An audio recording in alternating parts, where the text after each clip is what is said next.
Bahkan di setiap setahun sekali di sini tuh diadakan nyadran sedekah desa itu. Konon katanya itu saya tadi dibilangi ibu yang punya warung katanya itu juga ditanggap no ludruk. Assalamualaikum warahmatullahi wabarakatuh. Salam rahayu, salam sejahtera untuk kita semuanya. Jadi belusukan kita ini berada di wilayah desa Sidorame di Kecamatan Beringin Anom, Kabupaten Gresik, Jawa Timur, Indonesia Raya. Nah, jadi kali ini seperti biasa ya, kita akan keluyuran menuju ke salah satu punden-punden keramat. Konon punden ini itu peninggalan pada masa Kerajaan Mojopahit. Nah, jadi di tempat ini juga sangat adem sekali ya. Jadi memang lokasi ini itu dicepet dengan kebun tebu ya. Cuma di sini kita jumpai salah satu makam kuno di sini ya. Terus juga bercampur dengan makam umum ternyata ini pemirsa ya. Lokasi saat ini lagi cerah ya, panas sekali. Nah, jadi di sini juga berdekatan dengan makam umum saudara-saudara. Ini banyak sekali. Loh, ini. Apakah ini makamnya orang sini, Mas Fadli? Ya, ini makam umum ya. Oh, makam umum ya. Termasuk wilayah desa Sidorame ya. Iya, Sidorame, Sumberame. Oke, kita akan lanjutkan ya. Jadi di sini biasanya juga didatangi orang jauh-jauh untuk ngalap berkah. Konon katanya sih orang yang berziarah ke sini atau ritual di sini itu katanya usahanya langsung lancar setelah ke sini itu. Kalau menurut saya yang melancarkan usaha itu ya Tuhan yang Maha Kuasa ya. Kita ini sebagai lantaran saja menuju ke punden-punden itu. Ini lokasinya sangat cerah sekali ya, ini diapit tebu-tebu. Cuma ini anu ya, jembrung sekali ini rumput-rumputnya ini. Loh. Seperti ini ya. Jadi di sini kita jumpai salah satu pohon keramat yaitu pohon ringin. Memang pohon-pohon yang seperti itu identik berada di dalam punden-punden, saudara. Nah, seperti itu. Memang di situ tempatnya itu isi sekali, adem sekali. Memang rata-rata orang bertapa zaman dulu itu ya di tempat-tempat sunyi yang seperti ini untuk mengheningkan cipta, mengingat leluhur dan sang pencipta, saudara. Jadi ini adalah salah satu punden kuno, namanya ini Kuyolulo, Kuyomolo. Kuyomulo. Iya. Nah, seperti ini. Memang tepatnya dicepit dengan perkebunan tebu. Ini di area depannya seperti ini pemirsa. Ini biasanya juga rame ya di setiap Jumat Legi, malam satu suro di sini tuh rame didatangi orang jauh-jauh. Terus ritual penglaris itu juga ada di sini sudah dulu. Seperti ini. Ini gapura depannya itu ada tulisan Kuyo. Iya. Oke, kita akan masuk ya Mas Fadli ya. Iya, Kuyomolo. Ini dalam pembangunan ini. Belum jadi Oh, sebenarnya. ini masih tahap pembangunan. Iya. Oke, kita akan masuk. Assalamualaikum. Rahayu, rahayu, rahayu. Nah, sebelum kita ke sana, di depan saya ini kita jumpai salah satu benda purbakala, yaitu batu lumpang genteng. Nah, seperti ini. Jadi batu ini mungkin fungsinya zaman dulu untuk menumbuh obat, jagung, padi, delih itu ya. Karena apa? Zaman dulu itu kan belum ada seleb. Kalau sekarang sih sudah banyak seleb ya. Kalau zaman dulu tuh belum ada, makanya manual menggunakan batu seperti ini ditumbuk. Terus di sini juga kita jumpai banyak sesajen-sesajen seperti ini, seperti bekas dupa, menyan, kembang, banyak sekali. Loh, ini Jadi ini sekitar ya ukuran 1 meteran ya ini. Ukuran 1 meter. Terus di bawahnya itu juga banyak bata. Ini diduga pada masa kerajaan Majapahit. Karena apa?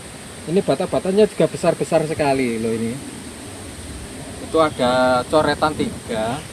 Itu identik dengan benda purbakala pada masa kerajaan Majapahit. Nah, konon katanya ini zaman dulu itu ditemukan di salah satu sendang sana yang berada di sana itu ya, ada sendangnya. Pemirsa. Nah, terus di sini ini juga ada, ini tempat ritual ini. Ini seperti oma-oman kecil ini, tempat ritual. Nah, biasanya orang jauh-jauh untuk ngalap berkah itu biasanya bertepatan di sini. Jadi semedi, silo di depan sini ya. Terus menaruh bunga, dupa, menyan di situ. Biasanya orang jauh-jauh itu. Katanya sih setelah ritual di sini ya usahanya laris, lancar gitu ya.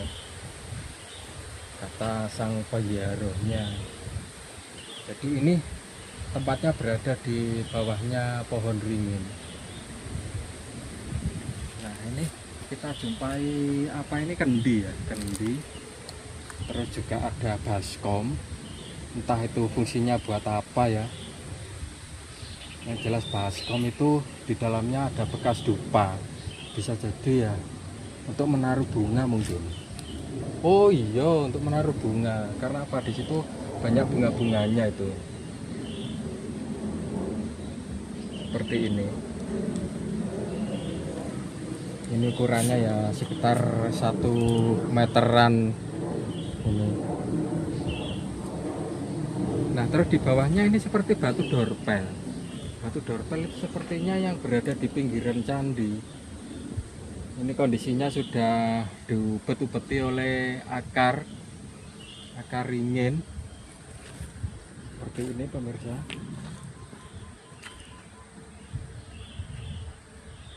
Oke, kita akan ke sini ya. Kita akan melanjutkan menuju ke sendang. Ini adalah salah satu sendang keramat yang berada di punden ini.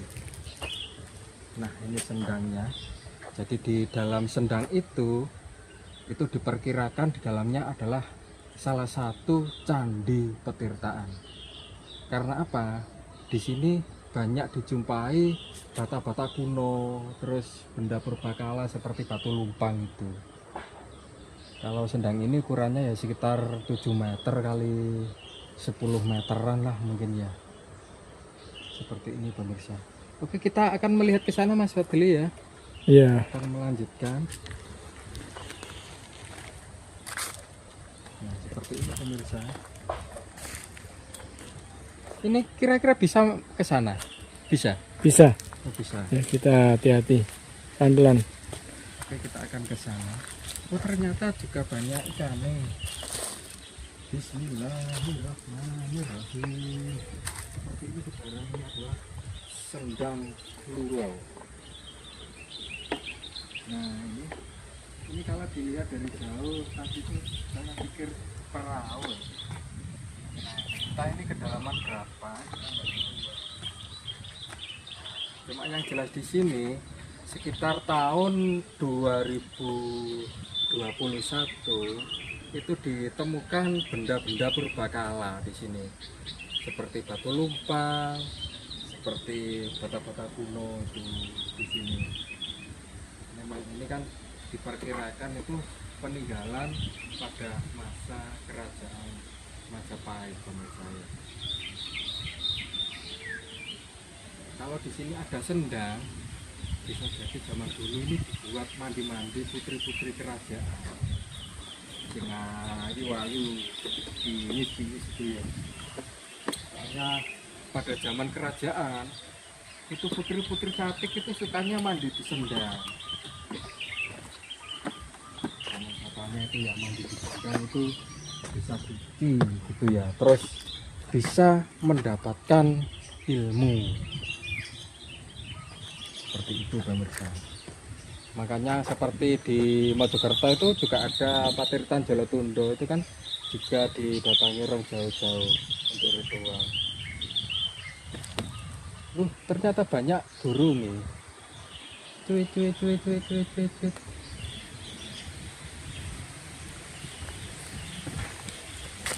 Seperti ini. Tapi ini aman ya, Mas Madli ya? Iya, aman. Ini saya ditemani teman saya. Ya ini karena ada airnya ya. Kalau surut ini bisa kelihatan struktur batu bata kuno ini. Oh, berarti dalamnya banyak bata-bata kuno ya? Iya, ada. Di tahun 2021 ini ditemukan. Nah, struktur bangunan batu bata kuno diduga petirtaan era Majapahit. Nah, seperti itu pemirsa. Kalau di tempat saya di Jombang itu namanya itu Sumber Beji. Sumber Beji itu kalau banjir ya agak kelihatan seperti kolam ini ya. Padahal ini di dalamnya juga banyak bata-batanya besar-besar itu. Cuma kondisinya banjir jadinya ya nggak kelihatan. Seperti ini saudara-saudara. Ini tepatnya berada di bawahnya pohon. Jadi di situ jerawut itu ya, pohonnya. Memang pohon ringan ya jerawut seperti itu. Ini memang cocok dibuat tangkruk-tangkrukan, jagung-jagungan ya ini.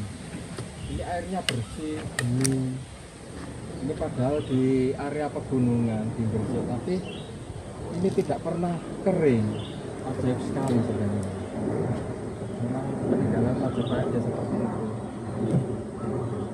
Soalnya orang-orang sakti pada masa kerajaan Majapahit itu kan tidak sembarangan memilih tempat. Apa untuk mandi, tidak sembarangan. Jadi kalau ke sini kita nyuap balokannya.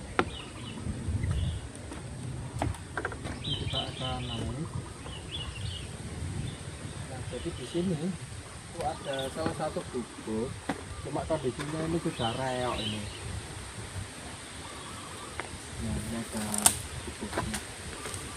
Posisinya reok, mungkin tidak lama ini ya. Kaprok seperti ini. Ini mau ganti ya. Jadi bisa jadi ini kalau malam itu juga dibuat tangkruk-tangkrukan, jagung-jagongan, mungkin seperti itu. Ini terbuat dari kayu jati. Seperti ini pemirsa. Jadi area Punden ini itu ya sekitar 25 meter persegi ya. Di area sini lumayan sangat luas. Memang di sini kalau malam satu sore itu ramai. Bahkan di setiap setahun sekali di sini tuh diadakan nyadran sedekah desa itu. Konon katanya itu saya tadi dibilangi ibu yang punya warung katanya itu juga ditanggapno ludruk biasanya itu. Ya, untuk tahun ini tuh Ludruk Budi Wijaya. Katanya itu ditanggapno ludruk. Mungkin ya gonta-ganti mungkin ya Mas Dili ya. Ya ludruk, wayang.